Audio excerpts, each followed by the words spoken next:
Yo, what is up, everybody? I want to go over the most interesting deck that I've seen in a Top Cut and Elestrals tournament from the last Elestrals tournament of the year, so it's super awesome timing.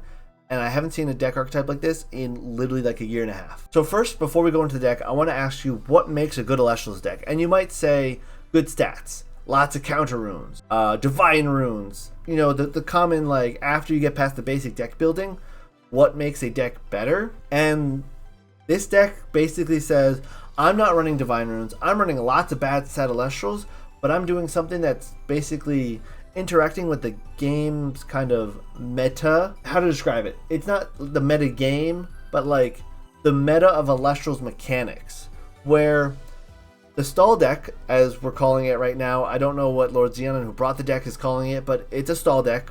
It's a stall control deck, to be more clear. Basically, is interacting with the meta of the rules, where in Elestrals, in order to play cards, you have to cost your life. You're playing cards with your life, and the whole point of the game is kind of managing your life resource to keep board control or answer boards as efficiently as possible. And the stall deck is trying to take that notion of playing as efficiently as possible to the extreme. So while my opponent is playing a shield, and they're not going to get those 2 spirits back because maybe they run 2 ambrosias, the stall deck so basically goes, I played shield on your Elestral, costing you the spirit that you just played on that Elestral, and now I'm playing a Sluggle behind that shield to recover all the spirits I just lost, so now I'm back up to 19, and you're maybe at 18, or maybe you're at 17 because you cast another card. And then you play your threat again, I go Poison Tipped Arrow.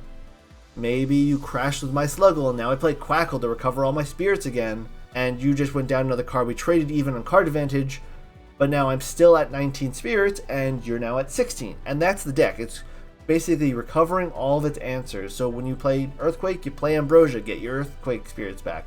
You play a counter rune, you play Quackle, you get your counter rune spirits back. And you do that until you grind your opponent down to 1 or 2 life, and then you drop Toxins on them. That's the deck. It's super interesting. We've seen it a little bit in early prototype tournaments with like Axiom's control deck way back when. Literally like a year and a half ago, and it's really awesome to see the deck archetype come back. So let's jump into the deck list now and go over how it works. You need to get card advantage to keep this deck running, and you need to keep recovering to keep this deck running. This is LordXenons control deck stall control deck from the last Elestrals tournament this year.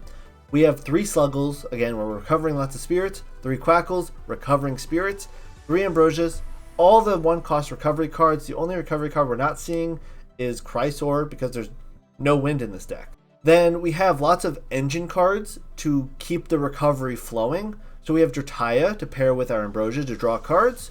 We have Foamy to basically get our Sluggles out quicker, or just to tutor the Sluggles out to heal back. We also can use Foamy Toolbox to get Vertaco or Mestation out to get a big defense wall, potentially an attacker, and something to knock out things like Astrabbit and other defense cards, basically casting out of the Foamy. We have Astrabbit because Astrabbit's a huge engine where you can basically use Astrabbit, re-enchant Astrabbit. This deck again is really focusing on those counter rune removals tools and recovering spirits when our opponents aren't recovering spirits for the same tools. And then lots of removal, so resting on your laurels. Earthquake, Tsunami, Shield, Poison Tipped Arrow. Gorgons is stall removal, like it's Gorgons, it's obviously good. The one Thunderstorm is cheeky, and then you have Toxins. And I think Toxins basically your closer, your finisher, something to knock your opponent out when they get to those last couple of spirits. So this is the core of the deck. You obviously see the spirits. We have 4 Atlas and 8 Thunder, 8 Water. It's a really interesting deck. There's no high attack stats. There's some walls, and the whole deck is just card advantage and healing and stall. Really interesting. So when you play your shield against something, the next turn you play your Sluggle, you heal back your shield. Let's say you expend a draw and then you get punched in the face for 1. Well, then you go to your turn, you draw, you're now up card advantage, you drop a Quackle and you go back to 20 spirits or 19 spirits, and you're up card advantage. Now you play some counter runes and removal to hit your opponent back. The whole deck is just stall, grind, and hopefully you finish with a Toxin when your opponent just overextends. This deck went 4-1 in the Swiss rounds and lost to Earth Beaters in the first round of Top Cut. And I think Earth Beaters is probably the worst matchup for this deck, because the one thing this deck doesn't do well is answer really wide boards consistently, because its only answer to Elestrals are Earthquakes, you know, Shield of Achilles, Poison Tipped Arrow. resting on your laurels. Maybe you get lucky with the Tsunami for Takwa, or you Tsunami some like Thunder Nexus cards with 1 defense. But generally, it's going to struggle against things that can go wider and things that have basically 3 defense or higher, because everything in this deck has 2 attack, except for Mistation. So if you play a bunch of 3 defense Elestrals, unless you draw your Toxin, this deck's going to struggle there.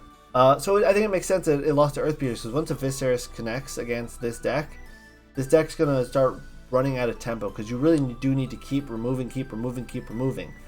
So when people ran into this deck in Swiss, they probably didn't know how to play against it, and just played as normal of, I'm going to fight for board control, I'm going to keep fighting for board control, and then all of a sudden you have 3 spirits to your opponent's like 12, and are out of cards while they still have like 3 or 4 cards in hand because they just drew cards with Ambrosia, or expended a draw early on to get the early cards in hand, and then started removing your stuff over time. It's awesome to see this deck. I don't want to spend too much more time on it because there's not much more to say about it other than you're stalling your opponent out until you win. Will this see top cuts consistently? I don't think so. I think the best one format really helped people not know how to play against this deck, because the first time you play against a deck like this and you've never played against a stall deck before, which is most players, being that stall decks aren't really around anymore in current Elestrals, you don't know how to play against it. So once you get to game 2 with this, you go, oh, my opponent's just going to stall, so I can just play super slow because I know they can't ever attack over my stuff. You just play your Viserys in attack position and wait. And let them do their stuff. And then play Viserys in attack position, or play 5 attack Elestral and just wait. Like, you can stall out the stall deck because you just go wide, never attack, and then once you have a good position, you have a wide board that they can no longer answer, then you just start breaking them apart. And that's more or less, I would say, probably what happened in the Top Cut. You can watch Top Cut VOD on Twitch and probably YouTube in a little bit, where we did watch this game and they got 2-0'd against Earthbeaters, which I think Earthbeaters probably, again, the worst matchup for this deck. But I did want to highlight this deck because it's really interesting. Maybe you could use some P-Gus to try to get even more card advantage going out of the early stages of the game, but I don't know what you cut for it because the deck is very specific already. I mean, it's got Thunderstorm, so you can Thunderstorm into Quackle turn 1, and that's some card advantage, but it might do well with some more P-Gus with Thunderstorm somewhere in the deck somehow if it could fit. But it's a really cool deck. I wanted to highlight it. What do you guys think of something like this? Do you think there's any other unexplored kind of meta shenanigans that can go on in base set? I know we've been playing best set for like, in physical paper, like 6-7 months, but realistically we've been playing base set for a year and a half if you've been around since the beginning. And it's cool to see like really old decks from a year and a half ago pop back up in a new twist. And I want to see if there's anything more that maybe hasn't been discovered yet in the meta. So super interesting stuff. I just want to highlight it. I'll talk to you guys in the next video. And you guys have a great one. Peace.